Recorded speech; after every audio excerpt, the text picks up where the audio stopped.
Welcome to everyone here in the Shrine Room, and welcome to Tim joining us on Zoom. So we'll begin this evening with a reading from a book that I've just started. It's called Saving Grace. Speak your truth, stay centered, and learn to coexist with people who drive you nuts. So whether or not you have anyone in your life that drives you nuts. She's basically a senior political analyst and columnist. So she's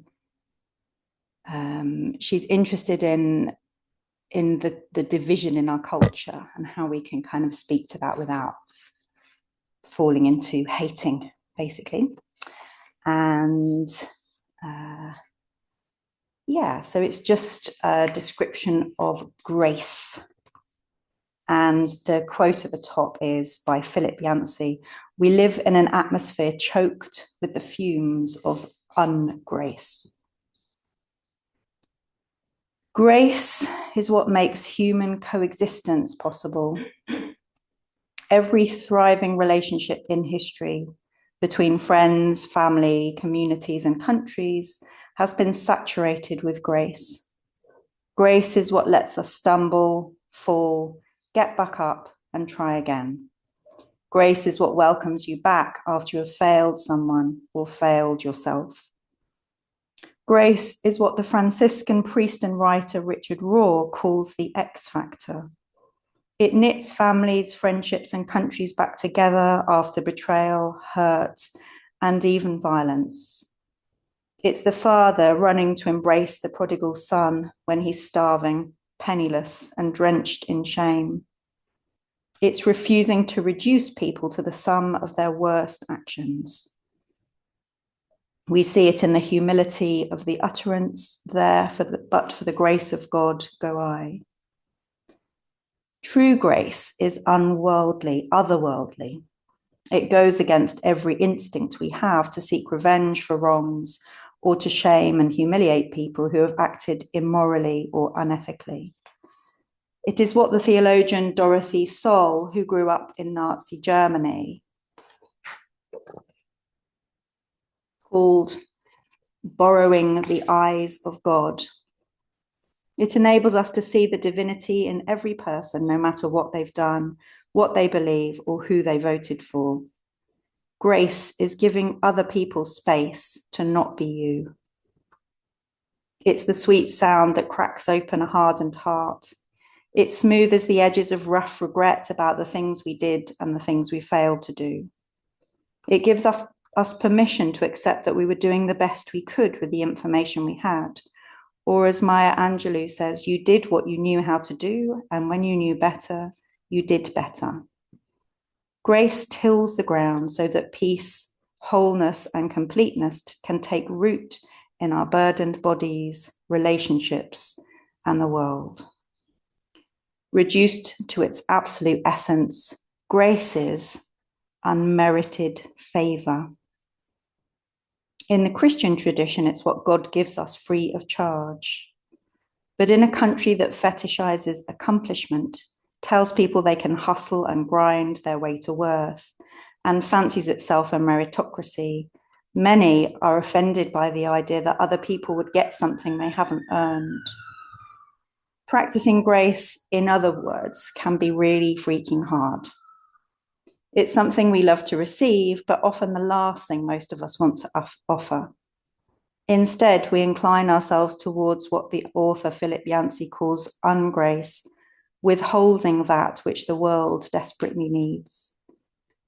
We become the prodigal's older brother, glowering in the background, jealous and fuming about how undeserving his younger brother is of his father's reflexive affection and forgiveness. More often than not, it's the lens through which we view people who don't share our religious, political, or moral values. Our lack and misunderstanding of grace and shrunken capacity to give grace is one of the things that makes the world such a brutal place. Lisa Sharon Harper, the writer and anti-racism leader, told me, discernment is necessary, judgment is vanity. Yet our mortal daily bread is to sit in judgment of bad people, to call out those who hold bad beliefs, and to punish people who have done bad things. This is what the good guys do. Doing so makes us feel strong and righteous, like we're on the side of the angels, until it doesn't. So we will sit quietly together for a while. And after some silence, we'll do some chanting together. And the word that we will chant is Amitabha, the name of the Buddha of infinite light.